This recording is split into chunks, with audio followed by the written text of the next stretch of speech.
Welcome to my channel. তো দেখো বন্ধুরা, আজকে আমি আবার একটা নতুন রান্না নিয়ে হাজির হয়েছি।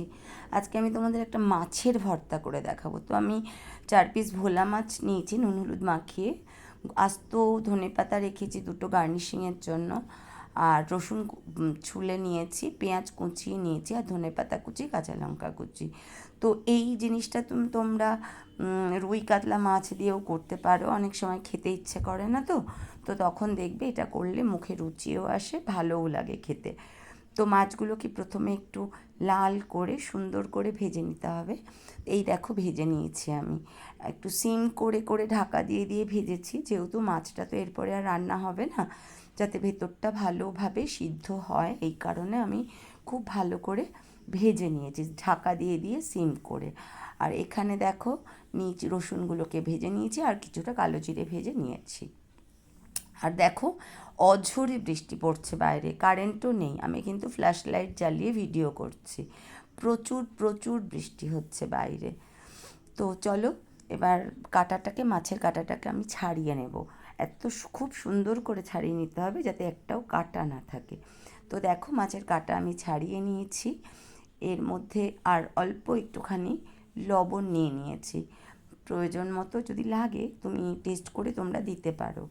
আর রসুনগুলো একটুখানি স্ম্যাশ করে দিতে হবে, সেটা হাত দিয়ে আঙুল দিয়েই হয়ে যাবে, চাপলে আলাদা করে করতে হবে না। নিয়ে নিলাম খানিকটা কাঁচা তেল। তো এইবারে আমি ওই ধনেপাতাগুলোকে সরিয়ে, কুচি ধনেপাতা, বাকি বাকি যা যা আছে, কাঁচা পেঁয়াজ, রসুন, কালো জিরে, কাঁচা লঙ্কা এবং কাটা ছাড়ানো মাছ সব আমি একসাথে খুব সুন্দর করে মেখে নেব। দেখো বন্ধুরা, মাখা হয়ে গেছে, ভীষণ সুন্দর করে মেখে নিয়েছি। একটু ছাড়া ছাড়া হবেই, যেহেতু মাছটা তো ভাজা, ওটা গলে যায় না। আর ভোলা মাছ, রুই কাতলা মাছ একটু ছাড়া ছাড়াই হয়, একটু ছাড়া ছাড়া হবে। তো এটাকে আমি সুন্দর করে মেখে নিয়ে, নুনটা একটু আমি আগেই টেস্ট করে নিয়েছি, তোমরা তোমাদের স্বাদ মতো লবণ দিয়ে নেবে।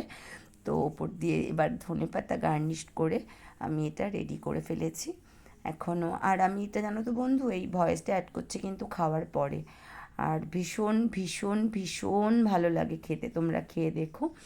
আর যদি আমার চ্যানেলটা ভালো লাগে তাহলে অবশ্যই শেয়ার করো, সাবস্ক্রাইব করো, একটা লাইক অবশ্যই দিও। তো টাটা বন্ধুরা, অবশ্যই করে খেও এবং আমাকে জানিও কেমন হয়েছে। আমি নতুন এসেছি চ্যানেল নিয়ে, আমি অত ভালোভাবে ভিডিও করতে পারি না এখন, বা এডিটিংও পারি না। তো আমার মনে হয় আমার রান্নাটা মেন দেখানো। আর এই কাটাগুলো রেখে দিয়েছি, জানোই তো তোমরা আমার বাড়িতে অনেক বাচ্চা আছে, ওদের খাবারে মিশিয়ে দেব। তো রান্নাটা অবশ্যই করে একবার খেও, তোমাদের আমি কথা দিলাম এটা তোমাদের ভীষণ ভীষণ ভালো লাগবে। চলো টাটা বন্ধুরা।